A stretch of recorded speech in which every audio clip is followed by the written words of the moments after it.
आपण पाहतोय पुण्यातली ही दृश्य सीईओपी कॉलेजच्या आसपासच्या परिसरातली ही दृश्य आहेत। पुन्हा एकदा तणावाचं वातावरण झालेलं आहे। तणाव पुन्हा वाढलेला आहे। पोलिसांनी अतिरिक्त कुमक मागवलेली आहे। विद्यार्थ्यांना शांत करण्याचा आणि तणाव निवळण्याचा प्रयत्न इथे पोलीस करतात। तर काँग्रेस कार्यकर्ते आणि अभाविपचे कार्यकर्ते यांच्यामध्ये पुन्हा वादावादी होतोय। हा वाद काही मिटता मिटत नाहीये।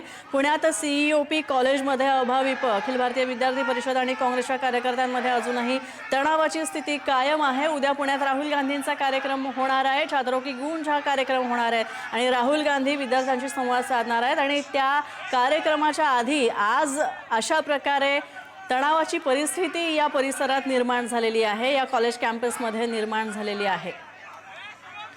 सीईओपी कॉलेजमध्ये अभाविप आणि काँग्रेस कार्यकर्त्यांमध्ये राडा झालेला आहे। काँग्रेसचे नेते विजय वडेट्टीवार सुद्धा घटनास्थळी आहेत, आधीच दाखल झालेले आहेत। तसंच सतेज पाटील हे सुद्धा घटनास्थळी पोहोचतात।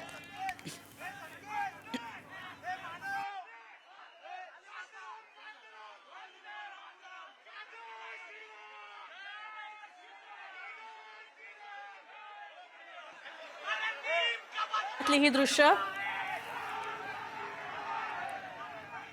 काँग्रेस नेते विजय वडेट्टीवार आधीच घटनास्थळी दाखल झालेले आहेत। छात्रों की गूंज हा कार्यक्रम उद्या पुण्यात होतोय आणि राहुल गांधी यांच्या कार्यक्रमाच्या आधीच आज या कार्यक्रमाच्या पूर्वसंध्येला पुण्यामध्ये अभाविप आणि काँग्रेसमध्ये राडा झालेला आहे। तर दोन्ही कडचे कार्यकर्ते, दोन्ही संघटनांचे कार्यकर्ते हे अक्षरशः संतापलेले आहेत। तीव्र नाराजी व्यक्त होते। एकमेकांवर आरोप प्रत्यारोप केले जात आहेत। तर पुणे पोलीस सुद्धा घटनास्थळी दाखल झालेले आहेत।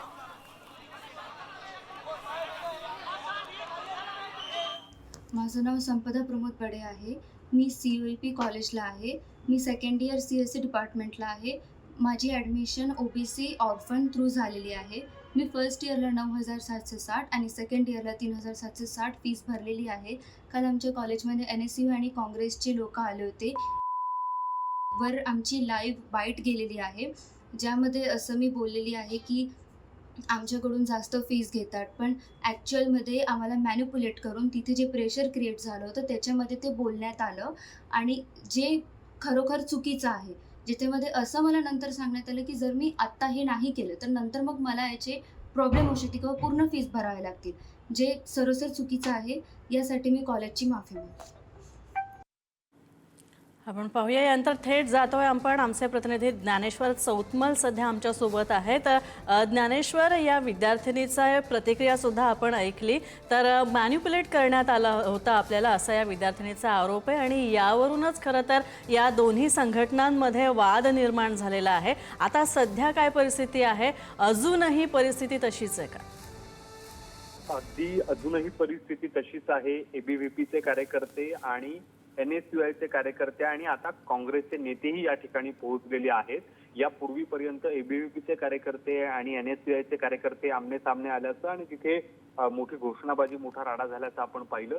सुरुवातीला पोलीस त्या ठिकाणी दाखल झालेले होते, नंतर काँग्रेसचे नेते त्या ठिकाणी दाखल व्हायला सुरुवात झाली। वरिष्ठ अधिकाऱ्यांकडून या सगळ्या परिस्थितीवरती नियंत्रण आणण्यासाठी प्रयत्न केले जात आहेत। हा सगळा गोंधळ जो सुरू आहे तो शांत करण्यासाठी पोलिसांकडून वारंवार आवाहन जे आहे ते केलं जात आहे।